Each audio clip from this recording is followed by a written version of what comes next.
大家好，我是陈老师，好久不见。我们今天参与我们的直播啊，这个总算从大东北回来了。我在东北啊，从那个冰天雪地待到春暖花开，总算回到我们台湾哈。回到台湾那个十几度，叫做低温啊，我完全是没有感觉。不过我相信啊，在一两个礼拜之后，我就恢复成台湾人体质了。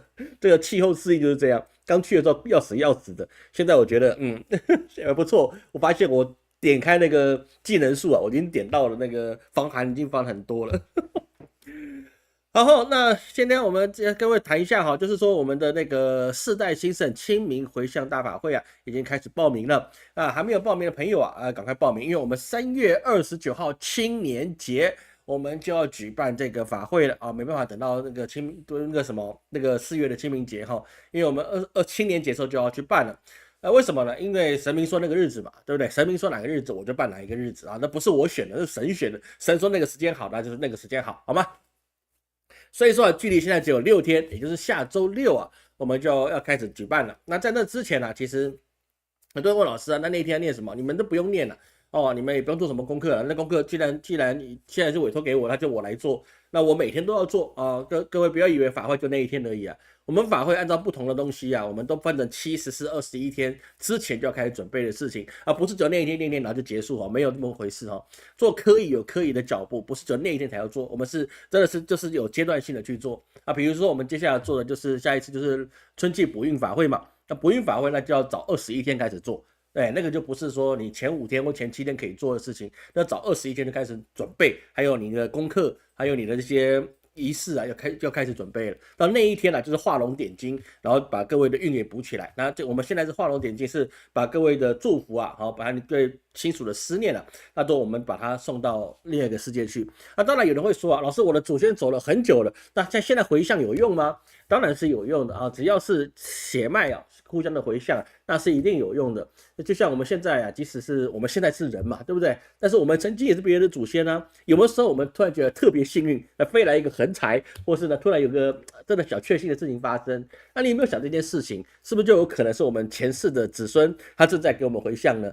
对不对？所以说啊，这生命是一个延续哈，你不用在意说那个祖先是不是去投胎了，只要你给他的，无论他在灵界或在地狱或在天堂或在佛界或在他已经转生了啊，他都会有好运啊。比如说他可能这上辈子功德不是很圆满，对不对？变成了怎么变成小动物，流浪小动物，但是有你的回向，他就被一个善心人家所捡到，然后过了什么顿顿饱的日子。有没有这可能？但是会有的，好吧？这个功德啊，你不用担心说你回向之后，然后没有人接受，都是会有的。生命就是一个延续。如果他已经到成为佛界了，那你回向给他了，他当然他的这个成为佛的生命会更久。各位要去知道一件事情啊，这个六道轮回啊，十界众生啊，他都有他的一个定数跟寿命。所以说从佛啊，你会慢慢的一直往下面一直掉下来。如果你没有继续修行的话，那你就慢慢掉下来，掉下来变成人，人你又干不好，对不对？你就往阿修罗啊，往畜生啊，然后再一直往下去恶鬼啊，往下去掉。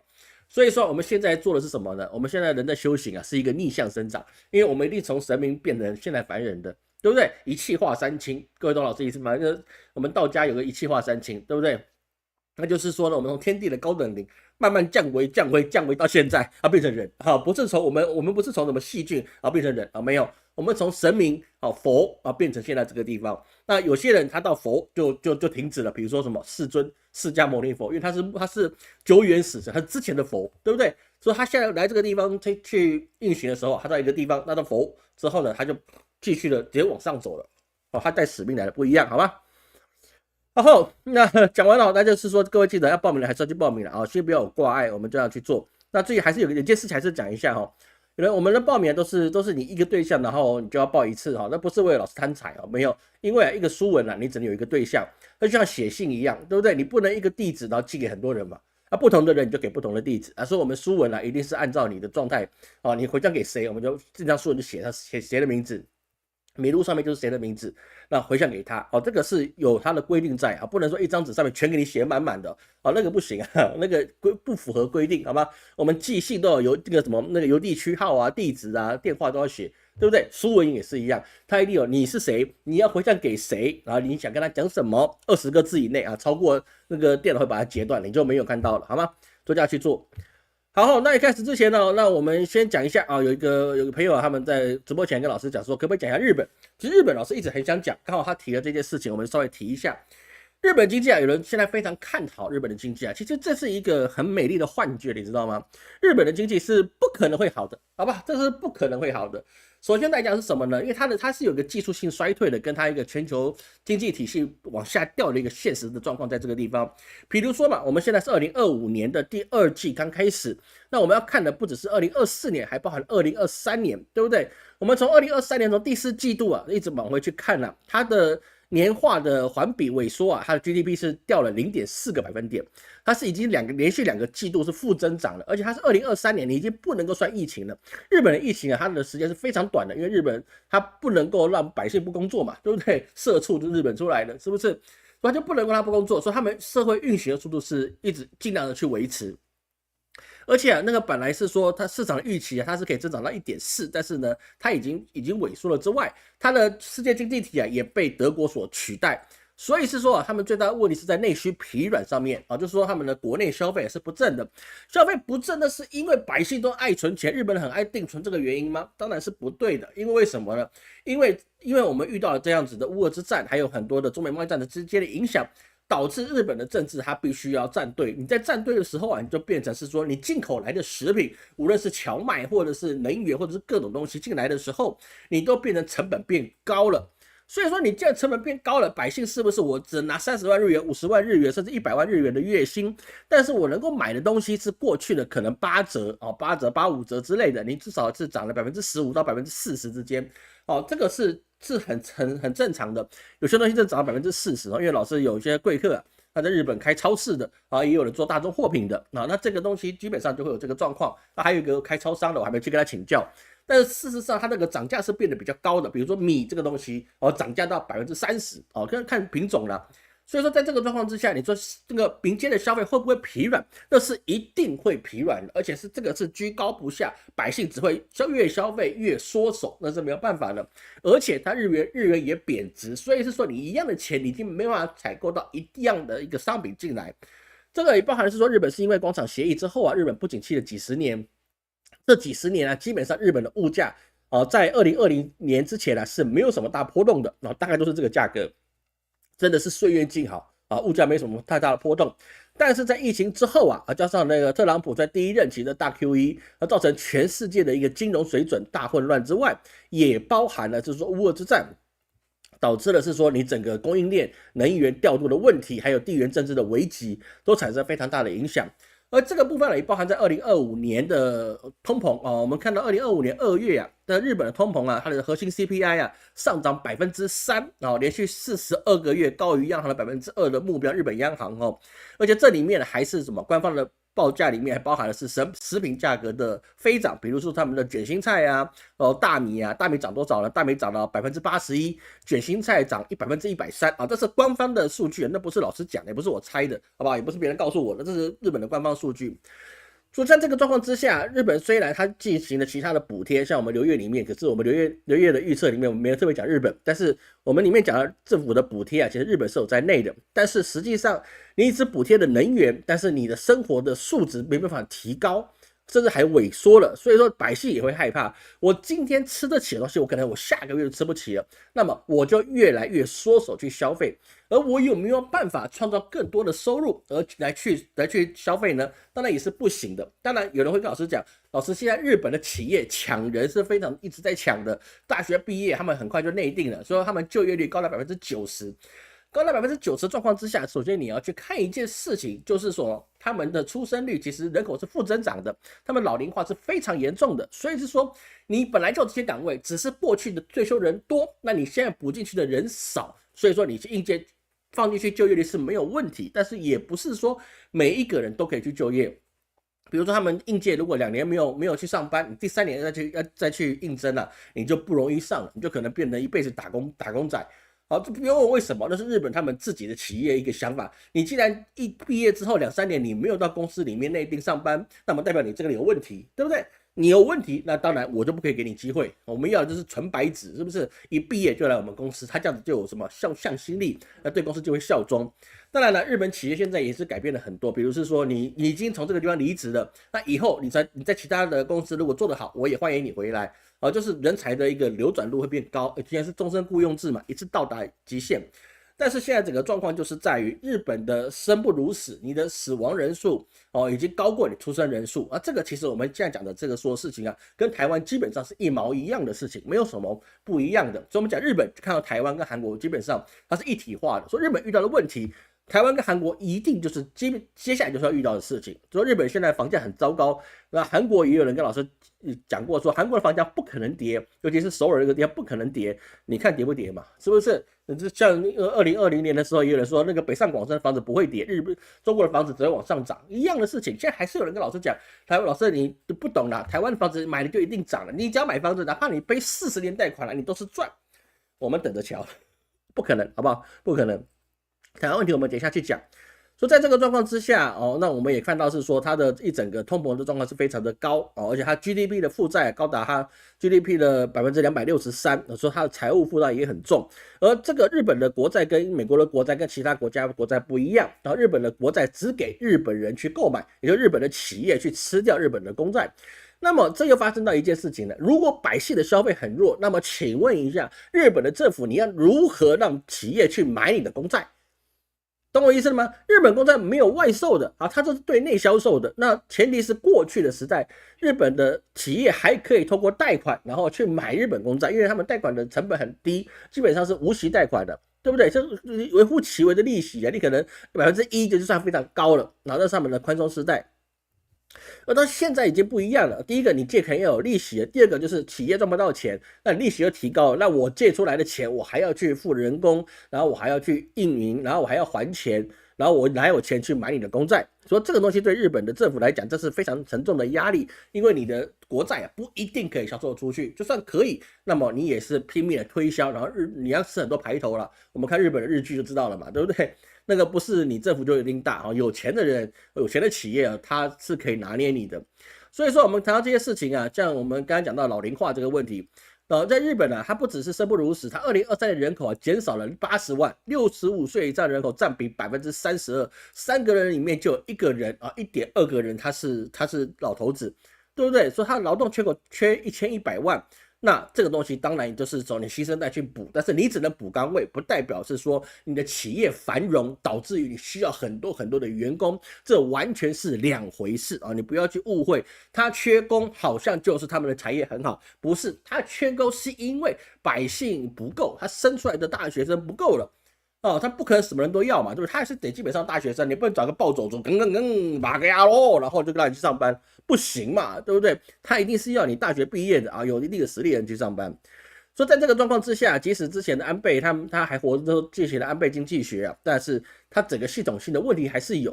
关键就是在于他们所谓的经济学，包含美国或者台湾或者任何地方，包含中国大陆都是一样，所有的经济学理论都是基于过去人口是正成长的状况。所以说，为什么老师跟各位讲，你们未来是非常严峻的。你一定要去注意现金的存款，就是因为在这个地方，因为我们现在所有学到的所有经济学、所有金融理论、所有任何的一些社会学，都是基于过去100年以来都是人口正成长的状况，所以说我们对这个模组作为一个预测。但是实际上，我们人口都是往后倒退。但是你说美国是往上增长的，但是它的那个识字率是低的。所以说在这个状况之下，你并不能拿完全是每个可以套用过去的。所以在这个模式底下，我们必须要去知道整个日本的状况是非常非常的糟糕，而且它还会逐步越来越糟糕越来越糟糕的事情。所以你要投资在日本是一个非常不理智的行为。如果你想移民日本，那简直是无以复加的愚蠢。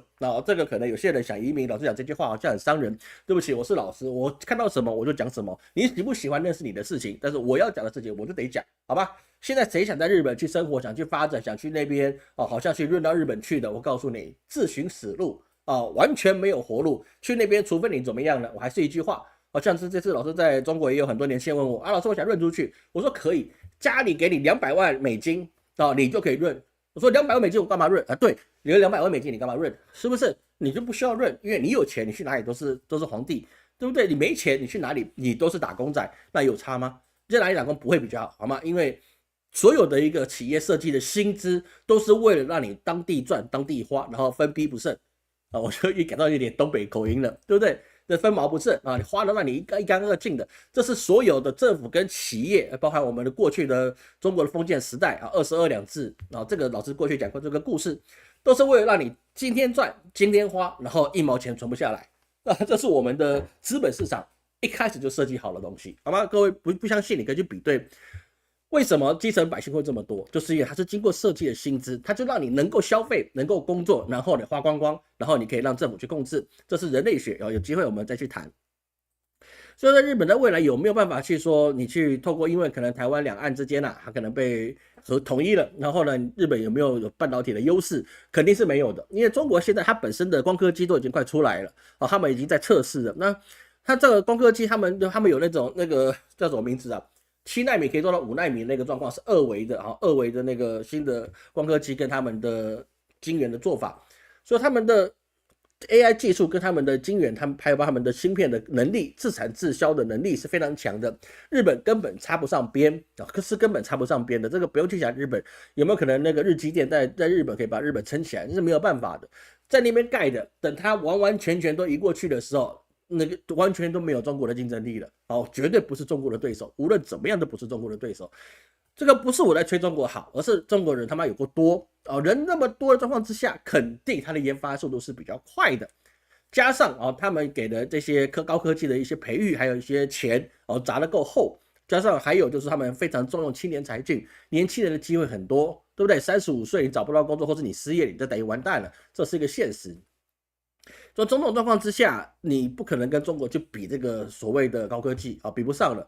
日本如果过去没有被广场协议打压着，那么现在日本是科技独强，但是美国不可能让别人科技独强嘛，所以他就要让日本广场协议摔下来之后，那么整个世界大洗牌，变成台湾的科技独强。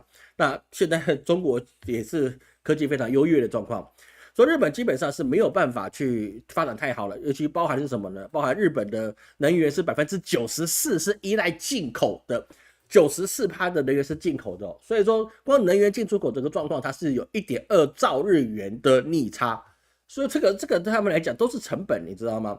所以很多的状况之下，你要让自己百姓能够活下去，那你薪资要调涨，你薪资调涨，那你企业没有办法获利，那我要怎么去给这些薪资呢？所以日本后面也会面临到另外一个大萧条时代，这大时代是基本上是没办法去救的只期待下一次的世界大战，看能不能把整个游戏再重新做一遍，那么才有可能重新再洗牌这个是很现实的。为什么各国的历史大部分都是200多年就得换一轮就是原因在这里，因为资本的游戏就会让人无论任何朝代，包含中国的朝代都是一样，会把人的那个耐性跟抗压性压到极致之后，它反弹因为百姓的剩余价值被剥削完了，他就只能再洗牌把新一批的百姓把贵族打下来，然后呢，他成为新一代的贵族，那新一代贵族继续压榨百姓，压榨到100-200年之后，下一个百姓再上来，然后再把贵族踢掉再成一个新的贵族，这个是蛮现实的事情，有点像什么呢？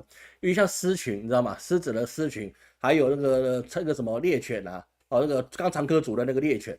都一样所以这个事情我们必须要去注意日本基本上现在没有发展的空间，也没有发展的机会，也包含他自己的高等大学，基本上也没有太大的竞争力这个是很现实的。各位，你要看日本的大学有没有竞争力其实你可以同时看美国跟英国这2个地方的世界前100大的大学排名不能只看英国，英国都是把英国大学排在前面，美国都把美国大学排在前面，你这2个交叉比对，把他们2个的去除掉，然后加权平均一下，你就知道世界大学排名可以看得很清楚。那这里面有很多是中国的大学，那台湾大学嘛，包含台大都不在100大之内好像有一个美国在80几名，那今年不知道有没有在100大之内的英国好像已经把我们台湾大学踢出100大了。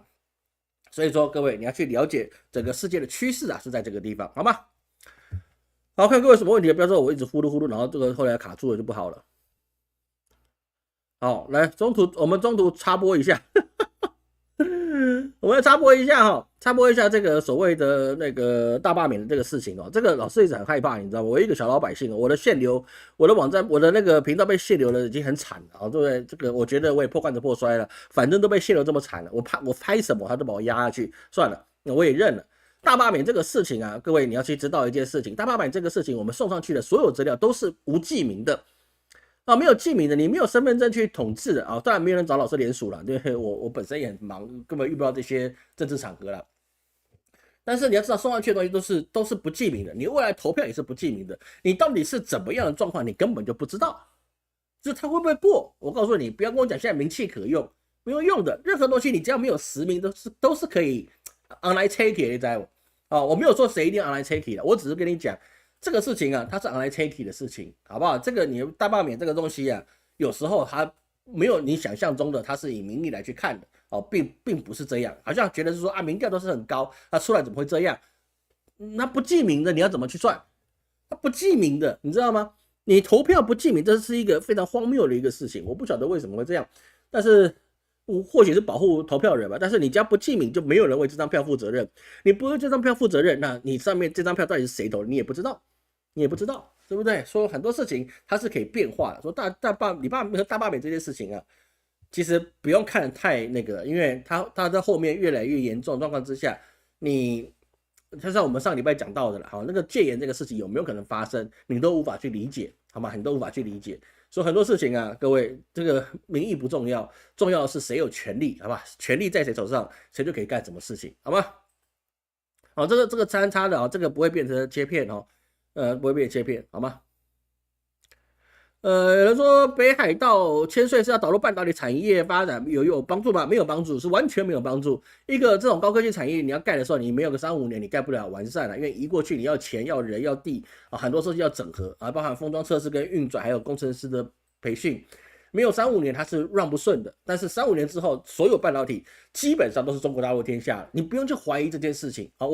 你们不要再说我贴小粉红、大粉红或是什么红的，那没有意义。为什么？因为人家现在就是强，他强是现实，这是一个客观事实，这跟我的观念没有关系，跟你的想法、意识形态没有关系，他就是强，对吧？他就是这么强，全世界62%的晶片是中国生产的，你要怎么跟他比？他现在再往上突破一点，人家有 AI， 你要怎么跟他突破一点？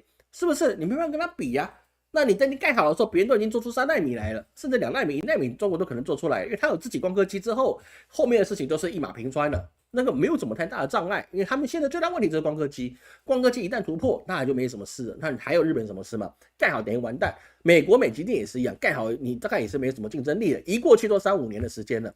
你工程师你不可能全部从台湾捞过去吧，对不对？就算可以，你还是要有时间。所以整体而言，基本上未来所有高科技都是在中国手上哦，这个不会有太大的争议。毕竟我们2019年推背图已经说过了，好吧？这个已经验证到我们推背图后面的东西了。那至于是说2024年的前5年跟后5年两岸会不会统一啊？我们就拭目以待吧。毕竟老师推背图已经解完了，好吗？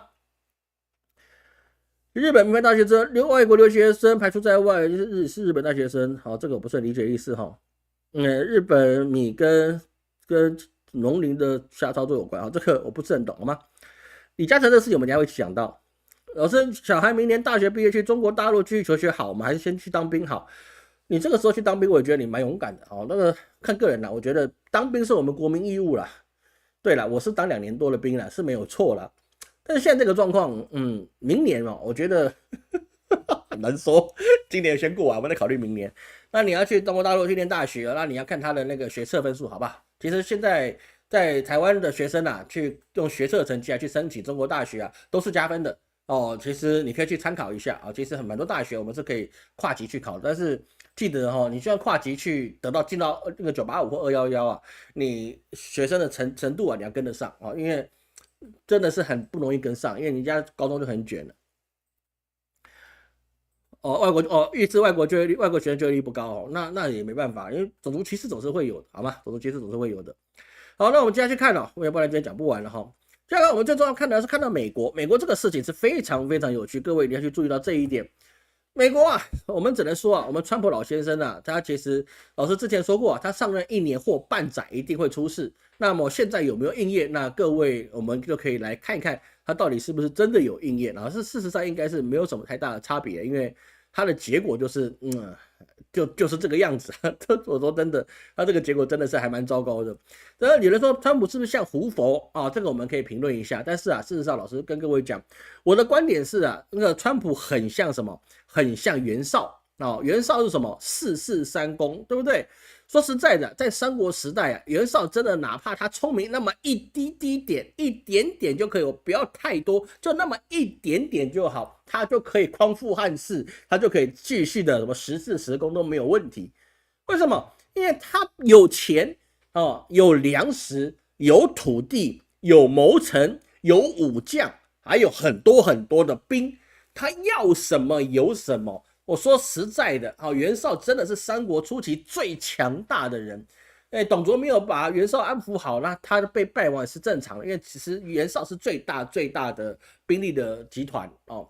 他跟曹操在对战的时候，他有多少人啊？《三国演义》上面讲70万大军啊，70万大军啊，对不对？不要说70万，哪怕他40万啊，都可以横扫中原，把各个诸侯全部把他收拾掉了。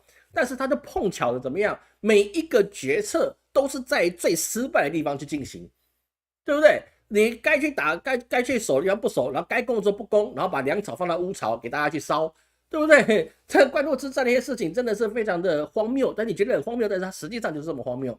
因为什么呢？因为它真的是时代去造就蠢才，不是造英雄，造蠢才，他就那个蠢才。如果袁绍他手下把那个吕布说进去了。然后来多听一下他的谋臣沮授或许攸一些良好的建议。我告诉你，加上吕布，他打遍天下无敌手。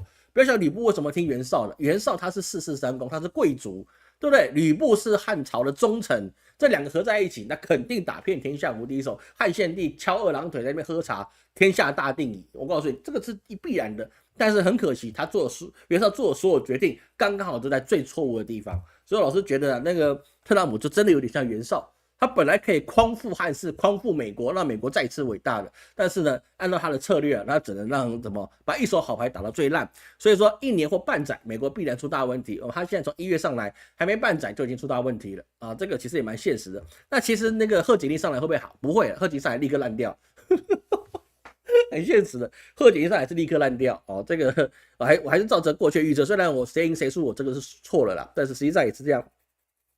那么在这个状况之下，我们稍微对比一下那个川普跟胡佛之间的一个关系哈。这个胡佛啊，你说他是不是一个不好的总统？因为他造就了经济大萧条。其实这个东西啊，是有一点点把欲加之罪、何患无辞放在他身上，这个状况是有的。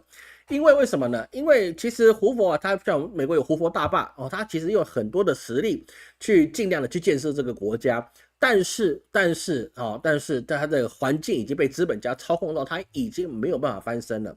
其实胡佛下一任总统小罗斯福其实做的举措，他的星际时代，其实他的举措跟胡佛是基本上是一模一样的。但是我们感觉起来好像很有远见，因为看结果。但结果是不是小罗斯福做胡佛的手段，然后他就成功了？也没有。实际上，让美国真正翻身的，并不是小罗斯福的什么新政啊，什么状况，最主要让美国翻身的是二战。因为二战打起来之后，你军工产业还有游戏规则全部给你 renew 了，你所有的原来的敌人全部被打趴下了啊！你所有的一些竞争者也被打趴下，全天下就只有你吃得饱的状况之下，你还想输？办不到，稳赢的。所以说，真的救美国是二战。那未来3战会救哪个国家？我告诉你，会救很多国家。所以打个3战，你这个原子弹一打，核弹一战，全地球都被拯救了。为什么？全部重来了。所以说，我们看到像胡佛啊，他自己也做什么呢？比如说，他去对全球贸易，也是做全球贸易战。他把2000余种的商品关税提高到59%，但是我们特朗普啊，是只针对中国提高到60%，但是对其他地方啊，它的无差别的关税只有20%，但是胡佛是到59%，所以特朗普还算是温和的，胡佛是比较高的。然后后面不断的去加税啊，那个其实是有其他的原因在啊。其实胡佛那个时候是不得已而为之，但是呢，他的所得税率啊从24%升至63%，当然就是让百姓的钱根本就没办法花了。但是他又下来另外一个状况啊，那个加税之外呢，他又让另一个状况就是企业不能够降低百姓的薪水哦，这个也是一个状态。而特朗普呢，他是怎么样呢？他推动企业税从35%降到21%，好，那胡佛是加税，他是减税，啊，甚至他希望能够降到15%。那这个东西其实是蛮容易去理解的，因为在后来的一个经济主义里面呢，就有所谓的下低效应，也就是说呢，认为是你这些资本家，你赚的越多，你往下滴出来的奖金啊，给百姓吃的那一小滴的那些甜分，那就可以越多。所以他们是信奉了这个资本主义里面的下低效应，这个我们好像7年前、4、5年前就讲过这个故事了哈。但是问题是什么呢？问题是胡佛那时候的国债跟现在不可同日而语。现在美国的这个赤字率啊，已经突破4%了，而且它的国债规模高达了34兆哦，在3.4兆哦，34兆美元，3.4兆美元哦，3.4兆美元，因为它这资料出来是跟我讲万亿哦，那个是中国用词，所以我这边看了就有点问题。而在这个状况之下，胡佛他是希望能够透过自由经济，然后呢重建金融公司啊，把那个泡沫经济啊给它重整一下。那特朗普呢，他就反过来是说，我要去封锁你这些所有外面给我们的一些竞争者，比如说包含芯片法案啊等等之类的东西哦，希望大家都能够买美国货。那这个两边的对照起来啊，其实川普跟胡佛他们的策略是不一样的，他们唯一相同的就只有关税要把它去提高啊，把它提高。但是这个事情能不能够透过关税把它去完成呢？这是没有办法的一个事情。胡佛他是希望啊，透过这个逆差跟顺差之间，我们把它取得一个平衡。那川普是希望怎么样呢？所有的工厂都回到美国来，因为呢，他现在明白一件事情哦，因为在过去在全球化时代的时候啊，比如说1930年啊，全球贸易占GDP 22%，美国出口依赖度9%，也就是美国占全世界 GDP 22%。但2025年呢就不一样了，美国出口仰赖度呢就达12%，但是它需要的是全球化的一个事情，不一样啊，而且还包含他们的一个美国制造业，美国制造业占28%，农业就业人口21%。哦，不一样，因为那个是胡佛时代，农业就业人口的那个人是21%，但是呢，制造业占28%，但是现在美国的制造业只有11%，服务业为什么我们看非农就业数据，美国的服务业占多少，你就知道美国的经济有多脆弱了。美国服务业哦，它的人就在他们的人口产生 GDP 的比例是占据80%，八成的人都是服务业。80%都服务业，你没有实业，你知道吗？你没有一个真正可以托底的一个实业。所以老师过去跟各位讲，工业是一个国家的赖以生存之本。而现在的在东协国家，很多都是工业，他们是有能力的，比如越南它是有工业的，对不对？那缅甸它有诈骗业。缅甸它有诈骗业，算是服务业嘛？哦，缅甸诈骗业，缅甸不提。哦，但是比如说泰国，它也是有工业的，马来西亚也是有工业的，对不对？你看那个辽国，它也是有啊，比如说他们现在用的是港口型工业，那更比如说中国大陆的啊，全世界26%的产品是在中国大陆产生，而这个状况是跟过去的美国是非常类似的。所以说，过去美国是可以企图用这个调控的方法来去重振他们自己所需，因为别人都会买你美国货，因为美国是工业品的出口大国。因为为什么？因为英国已经不行了，英国被打挂了，它没有办法产生那么多的工业，都在还去做大炮上面。因为英国有1战跟2战。但是现在美国已经没有工业托底了，你没有办法去强调你自己有没有办法再次伟大。你现在是开始要把人逼回来到你美国去设厂，但是你美国又回到一件事情，通膨这么高啊，过去的那个疫情让通膨升得这么高，这通膨高问题跟特朗普第一任是有关系的。通膨一旦高，那么你的那个百姓的收入就变高，百姓收入变高，那么你再回去设厂，你的成本就变高。这个陈腔滥调，老师在这个要讲好几年了，结果都是一致的。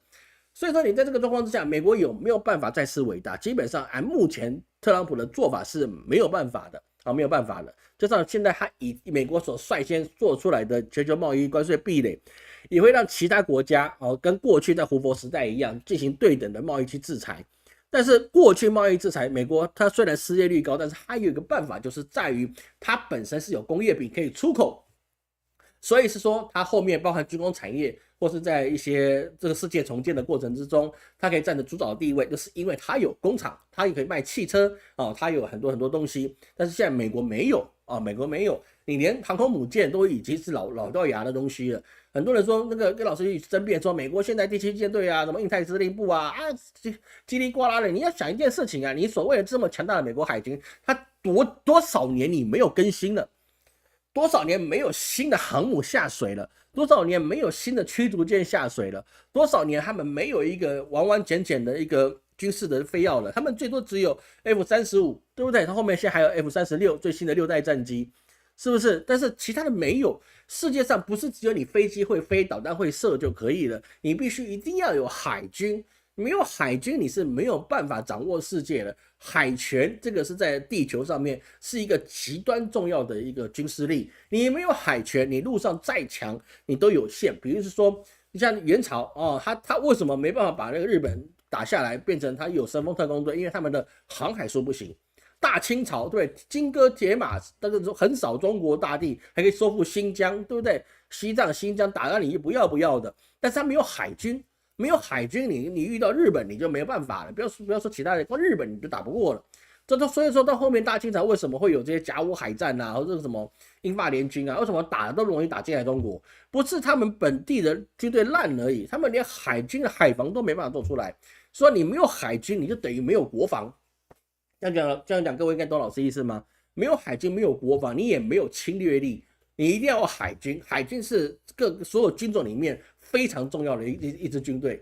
有海军，那海军只要强大，你在世界上就讲得上话。海军不强，那你在世界上讲不了什么半毛钱的话啊。比如说我们在以前老师是海军啦，说白了我是海军。海军我们还有敦睦舰队，敦睦舰队是干嘛的？就是我们的阿兵哥上船之后1-2年才回台湾，对不对？会让去为什么敦睦舰队呢？难道就是为了去买水果，去这边找那边可爱的小妹妹吗？不是，是让别的其他的邦交国知道，我们的海军是能够怎么样辐射到世界各地的，宣我国威，代表说我们中华民国的海军啊是非常强大的。所以说呢，你跟我在一起啊，那是有好处的，因为我们的实力非常强大。所以说以前呢，像那个菲律宾啊要来挑衅那个马英九那个昏君啊，马英九就说他是昏君，有他就是中华民国下降的开始，对不对？但是他派的海军就跑过去那边巡弋，所以说我们那个时候没有问题。说海军是一个非常重要的东西，但是美国没有海军了，他的海军是打一烧少一烧，他连那个胡塞组织都可以炸他2下，这不是很荒谬的事情吗？胡塞组织是可以叫他们的导弹去炸了航母一个洞，但伤害不大啦，但是屈辱性很强。那没有人特别去讲这件事情，因为老师也在沈阳，没办法好好讲。但是实际上，你那个胡塞组织发飞弹去打到美国的航母，那真的是侮辱性极强。美国应该掌握的事情是，你还没有发射导弹，美国就已经把你给当地斩首掉了，这才叫美国的军队，这才是美国军队。那为什么这次没有呢？因为 USID 被裁了嘛，懂老师意思了吗 ？USID 被裁了嘛，对不对？他自己把自己的代理给砍掉了。所以说，美国现在他没有足够的情报力，他情报被自己砍掉了。这是我们伟大的马斯克，他觉得这些 USID 啊，也觉得这些所谓的那个 CIA 啊、FBI 啊都不重要。加上他们 FBI 现在用的就是外行人，是不是？说这么多外行人，然后把有用的人砍掉了，那这些人能不能再招回来？不知道，因为有些人情报人员他是心中就只有利益，因为他不能有感情。情报人员心中是没有感情，有感情的人当不了情报人员。所以在这个状况下，你散掉了线，你可能就收不回来了，因为你没给他钱，他凭什么听你的话？不然又怎么会有双面间谍的？就是谁给的多嘛，谁给我多，然后又可以让我有命花，那我就听谁的话。那如果你没有给我钱花，那我当然不听你的话啊，这个是很正常的。那谍报就是这么一个模式。所以在这个状况之下，关税在过去胡佛会引发了经济大萧条，那么它在特朗普时代也会引发经济大萧条。必然的结果啊，这是必然的结果，因为你没有工业托底，你只会比胡佛那个时代更糟糕。老师不是在做什么这个什么，不是美村叫什么呢？反正就是觉得美国特别去攻击美国，没有，美国现在真的状况是很不好，客观的状况就是很不好。任何的经济学家认真的去分析，看衰美国的肯定比看多美国的来得多。原因就在这个地方，因为它本身该有的地方是没有的。那你现在未来要怎么调控？有没有可能发一个新政，让美国可以重振旗鼓？有的，你不能说没有，那你就必须美国重新恢复世界贸易啊！你美国恢复全新的世界贸易啊，全世界进行跟他谈了一个 FDA 啊，或者是说他们加入一个很好的一个世界贸易组织，然后呢，尽量的免税。尽量的免税，促进百姓的这个经济繁荣啊！我们美国给你们这么多东西，你们来这边上学，来这边投资，对不对？我们给你这些梦想，这是美国梦，然后让你受到庇护，然后大家一起越来越好。那这个当然是比较好的方式，因为你大开国门，那么你钱就会进来的多。因为毕竟它还有过去帝国的光芒，所以你还是会有这个状况。但是如果你没办法做到这一点，你还用关税去阻挡别人，加上有人会说那个美国会开始清算在美的华人，比如说没收你的资产啊，这不是没有可能，只是概率比较小一点，因为有钱人都是会相互的通报一下的，因为你把美国的华人的钱跟房子收走，那你以后那其他阿拉伯世界的人呢，还有其他世界各地的财阀呢，还有泰国王室呢，还有各个地方的这些有钱人，他藏在美国的钱是不是有可能被你没收？那这个就有寒蝉效应。所以说过去可以没收日本人的钱呢，是因为这个在二战的状况之下可以去没收日本人的钱，然后直接把你遣送回日本但是对于现在中国是比较难这个概率是极低的那个概率是极低，有这可能的因为这个特朗普的疯狂呢是不一定的，但是有这可能，但是实际上他这个状况是不高的所以很多的一些，比如说抖音或者其他的微信公众号会说这个是不是未来就要开始清算在美华人这个我觉得我是觉得这个是比较低的，好吗？比较低的。好，那这个所以说我们看到美国这个东西各位去理解现在美国的状况的确是很不好。那我们你要去把小孩送到美国是可以，但是呢，应该也蛮难的，因为现在你只要是亚洲人你大概率，尤其是华人，你大概率是没办法进入他们高精尖的学校里面去学习，你只能学他们艺术学他们的文化。但是呢，高精尖才是未来的获利之本。你去学一个艺术，在美国深造了艺术，在欧洲深造了艺术回来，也没什么皮条，因为它不能变现。老师这次去沈阳就是学怎么样去了解短视频，还有怎么样变现。虽然呢学得很累，但是好像懂了什么，又好像不懂什么，还在摸索。但是实际上就是这样你现在美国你没办法去学到一些高精尖了，那么你送去美国其实意义不大，因为你要学就要学高精尖，你才能够变现嘛，你才能变钱嘛。你不要花小朋友就送过去，然后花了一个500万人民币或者1000万台币，对不对？你花了1000万台币回来之后，他领一个5万10万的薪水。台币5万10万，或是留个人民币领2万，那干嘛呢？你花了几百万人民币，然后就跟他领2万的月薪，2万月薪1年24万，然后你10年不过240万，240万你连本都捞不回来，你20年才480万，你连本都捞不回来，对不对？所以说你真的要送到海外去，其实现在的时机已经过了基本上是没有什么时机了。那个央格鲁系列的基本上都是没办法了。那你要去学什么音乐就可以了，尊重了，但是你要衡量你自己家的财力了，而且你投资报酬率是极低的。因为你投资下去就一定有它的 KPI、OI 还有转换率，对不对？我给小朋友这样子的钱投资出去之后，他能不能回来之后能够创造这些的产值？不用说还给父母多少钱就光他可以创造产值跟他的收入是可以高过父母的投资，那就很重要。但是现在看起来是没有办法，好吗？现在看起来既然没有办法，那我不如把这个钱存下来给他，让他自己慢慢做小生意，慢慢去花钱，那可能还比你送出去来的实在，好吗？这个不是要去仇美或是仇欧。大环境就是如此那个是没有办法去救的。所以说还是一句话，小孩子送到欧美去绝对不是时候，完蛋了。送去加拿大也是一样，就挖翔而已，对，沙滩都是翔，挖一下，一个印度人一个坑给你，对不对？那你就到处挖黄金这是没办法的事情。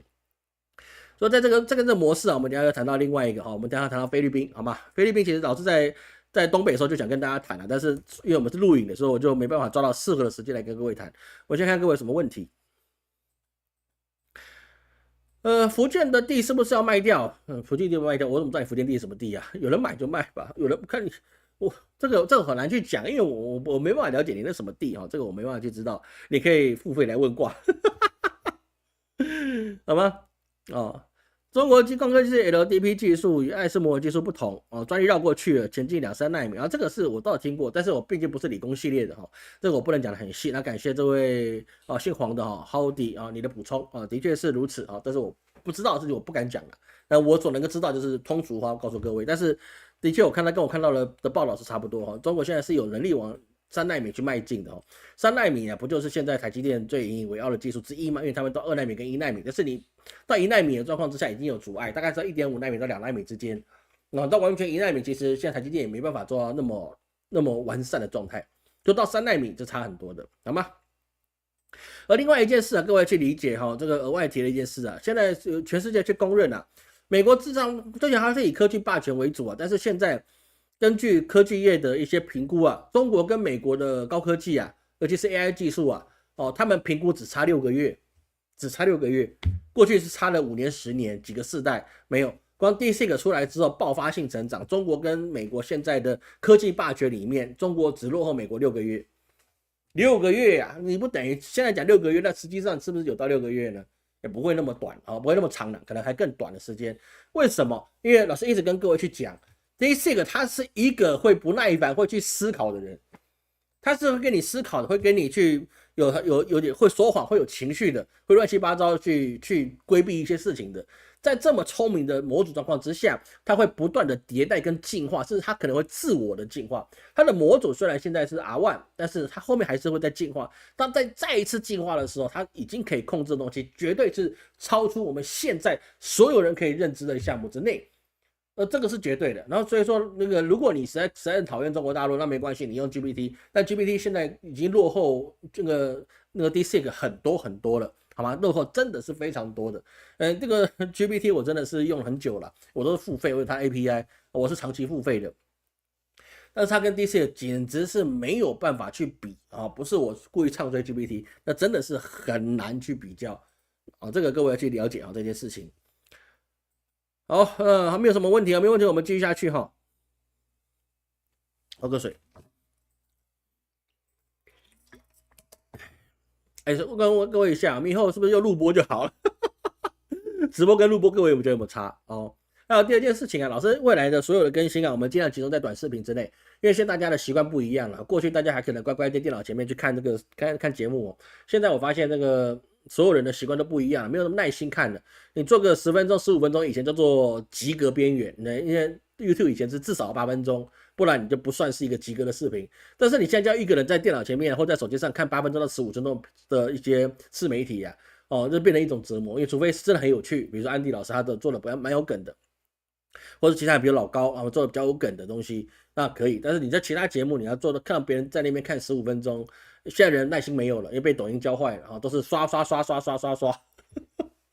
所以老师后来接下来一定是像各位已经知道了，老师在东北开始啊，都已经更新2-3个礼拜了，我们都是不断的更新的短视频。那包含明天我们也开始做其他在中国的短视频平台上面，我们会做一些直播跟现在不一样了啊，那个不一样的状况。所以说这个老师的节目会变了，都是尽量更新短视频，看到就帮老师点个赞吧，好吧，赏个脸吧。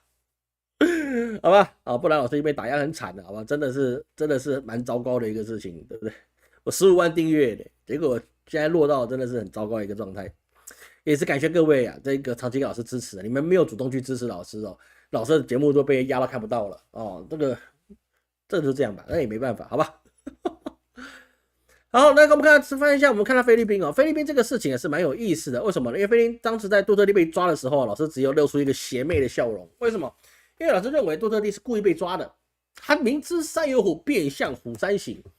为什么会这么讲呢？因为杜特地他只能当1任总统，他再怎么兴风作浪，他也当不了第2任。而小马可斯也是一样，但是小马可斯他现在他一个是亲中的，一个亲美的，这2个是大相径庭的，但是没有人亲菲律宾。他们2个其实你真的亲菲律宾应该算杜特地吧？因为杜特地他离卸任之后啊，他的民调还高达菲律宾的民调80%啊，82%那么高。但是呢，他已经不能再当总统了，所以他一定要谁能当总统呢？他女儿杜特地之女叫什么名字我忘记了，莎拉杜特地还是谁忘记了。所以说呢，他被抓，他第一件事是叫他女儿回到菲律宾他不是那边大声疾呼啊，呼叫什么友人啊去干这些事，没有，他直接就叫女儿回到菲律宾，到菲律宾那边去开始怎么样？开始去做一些运作，大声疾呼啊，发布宣言啊，菲律宾是一个主权独立的国家，你这个国际法你根本就没有抓我们的现任总统的权利啊，的确是没有。所以后来杜特地他给这个军人很大的权利杜特地他在任的时候他给军方很大的权利，也给他们很多的支持，所以说军方基本上都是支持杜特地的多。那虽然军队国家化这是一个前提，但是实际上从你要养的鹰犬你还是认主人的这是实际的一个状况。所以说现在整个军方他是比较偏向于在这个杜特地之女的身上那小马可是现在统治的力量可能就比较危险了，有没有可能政变？这个状况是有的。如果杜特地不出来，那可能就政变；杜特地出来了，那么小马可是他后面也后继无人，基本上未来又有可能是杜特地家族，尤其是他女儿重新再登上菲律宾的王座，成为菲律宾的总统。而在这个时候啊，其实中国也在这个地方也运作了一下。为什么？因为中国也大声疾呼，你这个国际法庭是不能够抓杜特地的，因为杜特地根本就不是你们体系里面审判的一员，而且菲律宾也没有资格去因为你的国际法庭的判决，然后来去抓了你们自己的那个现任元首啊，于情于理于法都不合。其实小马可是这一招啊，真的是一个坏棋。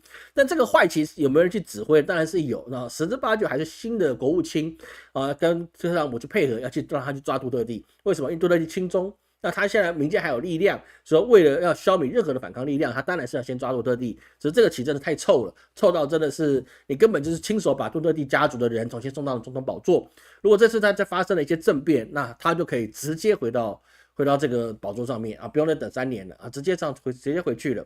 那这对于美国来说，他在东南亚，尤其是在南海地区，他的控制力度就降低了。因为你家杜特地的女儿一进入到了整个菲律宾的政局里面呢、南海纠纷的问题啊，基本上就会消灭很多了。虽然他们军方是比较亲美的，但是跟自己的人比起来，那我还是支持我们的老领导。老领导说什么，我们就听什么啊，这个是很现实的一个状况。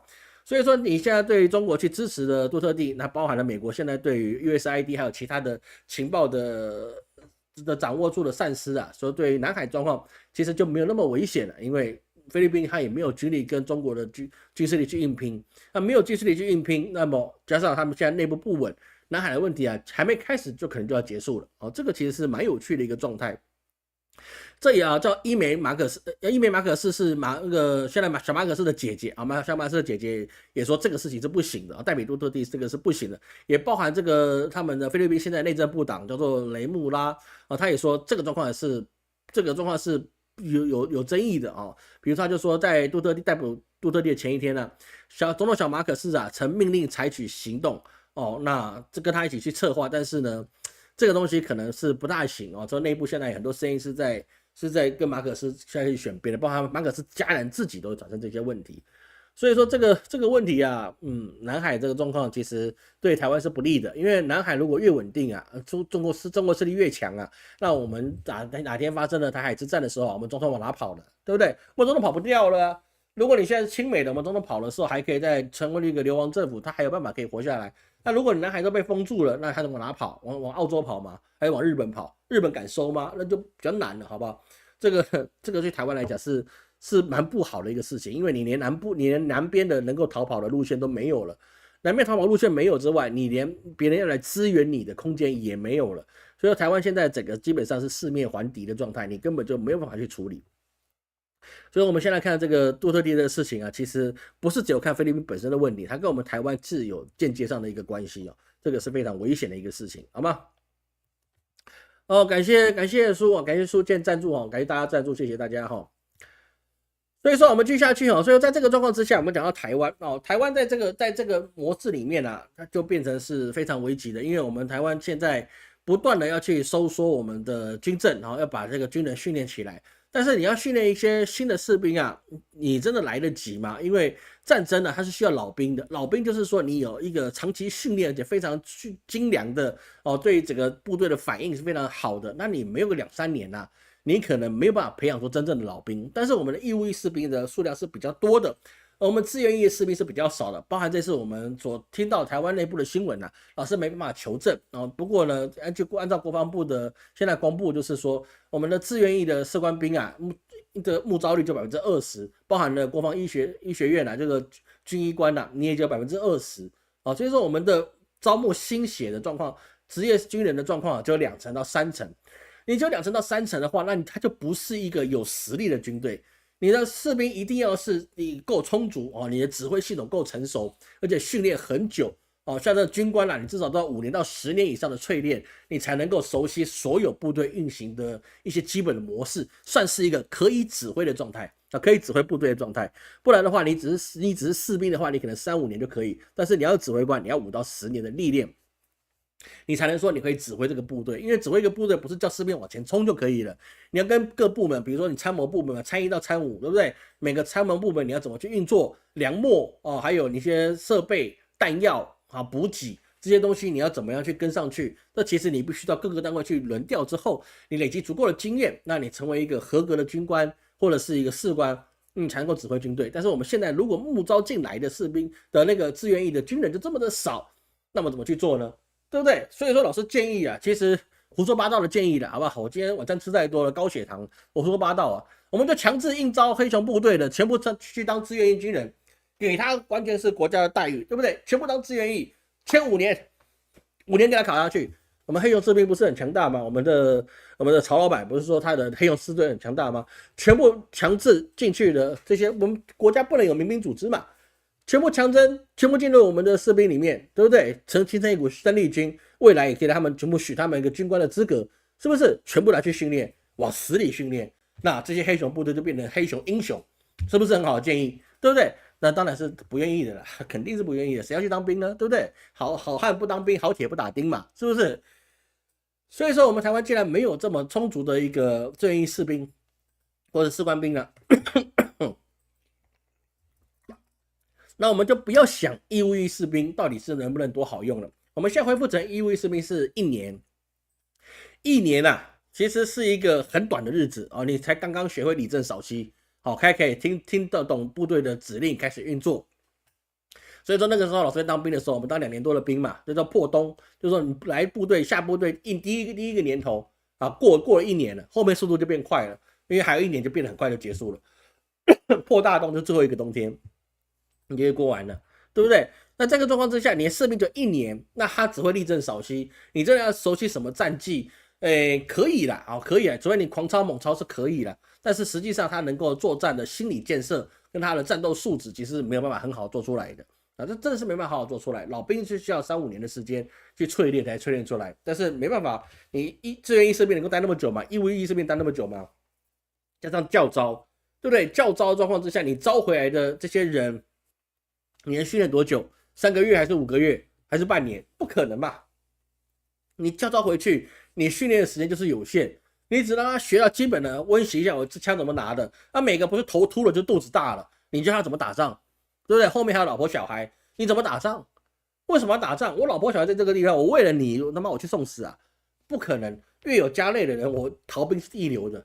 你不是逃不，除非逃不掉，不然我一定逃。对，这个是人之常情，各位你要去知道一件事情。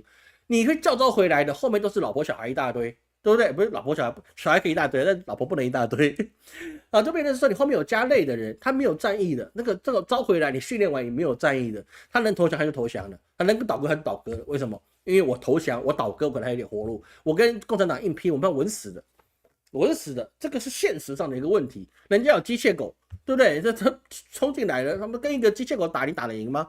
他瞄准根本就不用眼睛的，直接当当当给你打下去了。打的还比你准，你还要瞄准，他不用，对不对？扫一下 AI 算一下给你打过去了，你怎么跟他打？没办法打。所以你现在说教招什么东西都来不及，关键是现在最好的方法就是赶快降低两岸的危机程度，好好的去谈，谈得好就好，谈不好那基本上现在所有的全世界所有的预测都不会有人预测说2030年以后的事情，都是认为在2027年台海必有一战。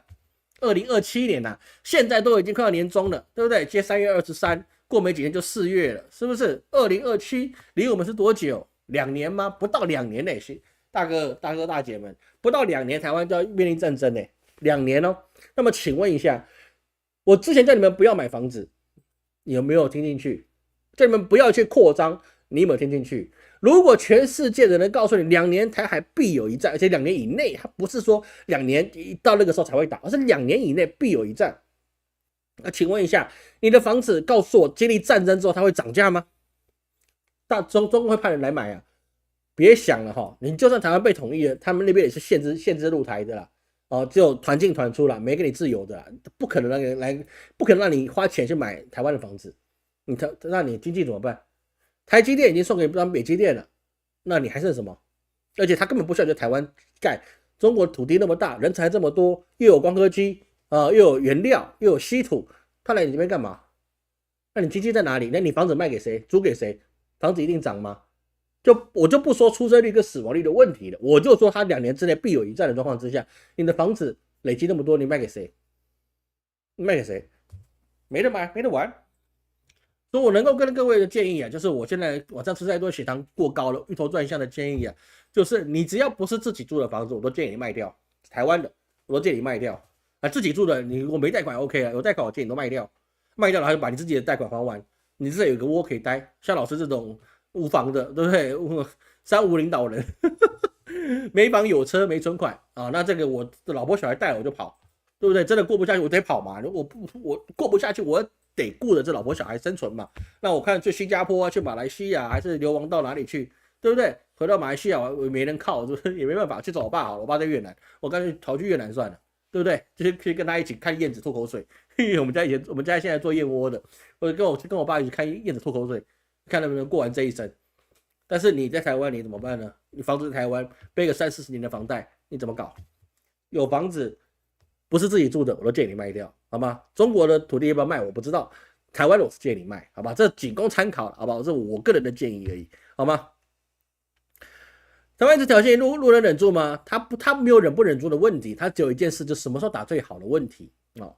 那说在从台湾这个状况，我们看到李嘉诚哦，李嘉诚这个事情啊，其实，李嘉诚呢，他这个状况我觉得是很不理想的，因为你要做这件事情之前呢、啊，你有没有透过管道去问一下共产党高层？我觉得这件事情是你身为一个香港特区的居民啊，哦，你是必须要去做的事情，因为中国给他的帮助是很大的，给他的空间是很大的。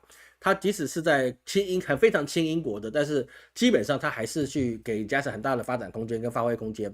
但是如果你让中南海的人都不知道你要把那个巴拿马运河的这些股权哦，然后就卖出去之前，那么我觉得你做的太草率了，因为这个股权买卖啊，不是说嘉诚想要卖就卖给贝莱德公司啊，好像纯商业行为，不是这个样子的。民不与官斗，然后商也不要跟官斗，官是所有一切的根源啊！你不要去跟官员去斗。你这个说卖给贝莱德公司的这个合约啊，你最后还是必须经过港交会、香港特区那些商业的有关的单位去审核啊，他也可以把你驳回去。所以说，如果你有讲，那么你可以先把这个股权卖给国企啊，国家有钱，中国国家有钱嘛，买掉你手中的这些持股。那么他要不要卖给贝莱德那是他的事情，但是你优先卖给外国人这件事情，在中美的博弈上面，这是一个很大的问题。而各位要去知道一件事情啊，巴拿马运河是不是可以拿捏整个中国所有的一些贸易里面很重要的一个命脉？其实不尽然是这样啊。各位有没有听过一件事情是，中国现在啊，它是已经开辟了北极航线。也就是说呢，中国现在去了欧洲啊，它不一定要去中国巴拿马运河，而是它可以从俄罗斯从北极航线过去，它的时间啊可以缩短33%，运费跟油料也可以降低30%。所以说从这个北极航线过去啊，基本上对中国是一个很大的利基，因为现在俄罗斯跟中国是很好的关系嘛，所以它从这个北极圈航道过去啊，既省油又省时间啊，都省。但是这就可以去抛弃巴拿马运河的前置吗？也不是。因为巴拿马运河它是一个全年无休的港口，但是北极圈的航线啊，它只有夏季可以用，也就是说它只有3到6个月可以航行的时间，所以只有在夏季的时候，中国可以透过俄罗斯的开放，我们走到北极航线，然后运到欧洲去的物资啊，降低了我们的运费，增加他们的利润，还有缩短的时间，增加他们的竞争力。但是在这个什么冬春秋的时候呢，很大的状况之下，有半年以上的时间呢、啊，也是需要巴拿马运河。所以说呢，很多人就说那个中国不需要再看巴拿马运河的脸色，这是错的，他还是需要看，只看一半就可以了，因为另外一半它可以从北极的航线过去。而巴拿马运河它收的也是过路费，所以说你这股权过去，等于说中国缴的过路费都落到了这个外国人的口袋里面。这对中国来讲哦，中国政府来讲，这是一个没有利益的事情。我宁愿给我们这商人赚大钱哦，那也不要把这钱流到贝莱德公司里面，因为贝莱德它就是大财阀，掌握世界经济的一个很大的一个财务公司，包含日本的东电第2大股东也是贝莱德公司。所以他掌握了世界，比如说粮食啊、电力啊，很多东西都跟贝莱德公司是有关系的。所以这个事情，李嘉诚如果他先跟中南海知会一下，甚至说你要买，我要卖给贝莱德，这是个商业行为。如果你不想我卖，不然你用更高的钱买去嘛，这行不行？这是可以的啊，对不对？你讲出来，大家都可以商量嘛，有商有量的事情。但是如果你没有，你就直接卖给了英国贝莱德，那你完蛋了，那完蛋了。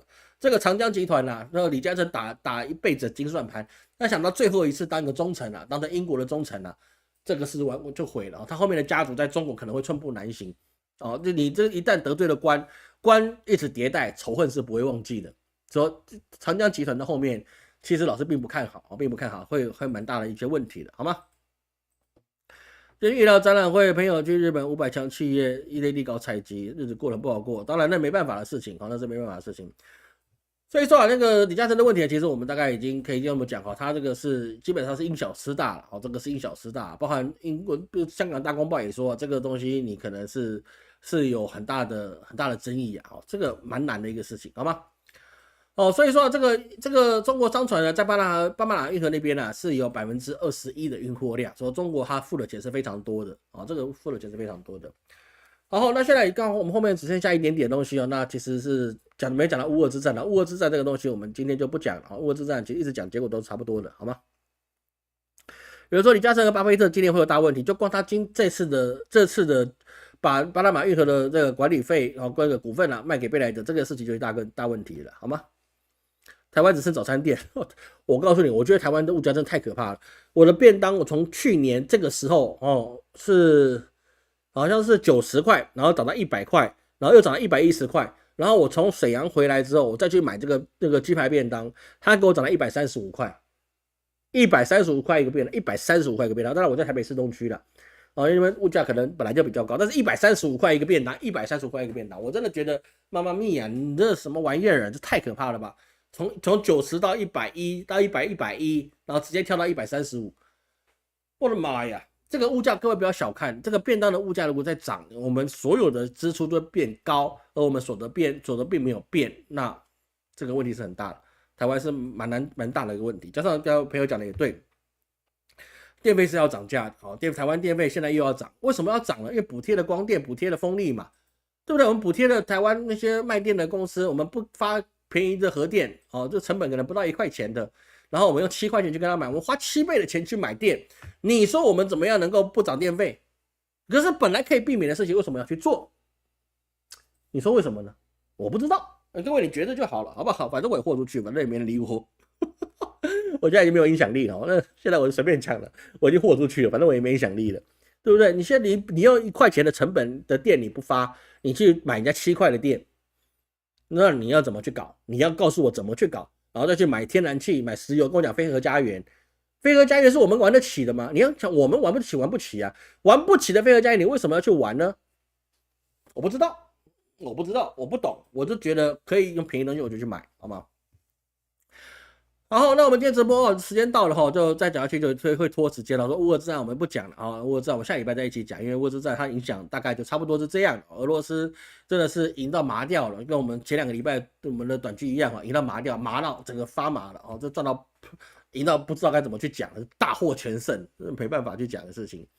好，最后我们提醒一下，我们的这个清明节的回向法会啊，我们在3月29号就举办了，所以是说我们只剩下5天的时间可以报名，我们到3月27号的晚上12点，我们就要截止报名了啊，因为老师还要处理书文啊，一张一张印出来，那个需要时间，因为老师每一天除了要直播，还要录短视频，然后还要做仪式哦，这些东西时间蛮赶的，要多给老师几天的时间去处理一下那个书文的事情，书文其实是最后一步了。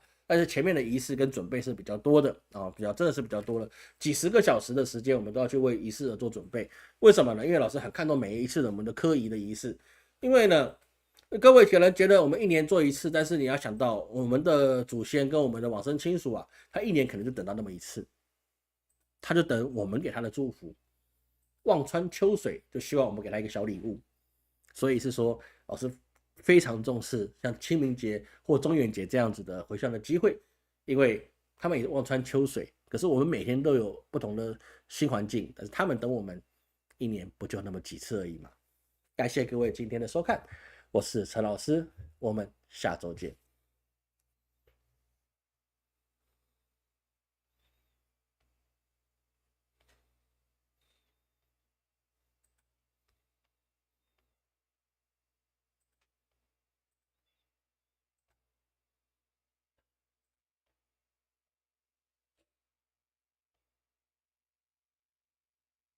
刚好要吗？我今天封面没换。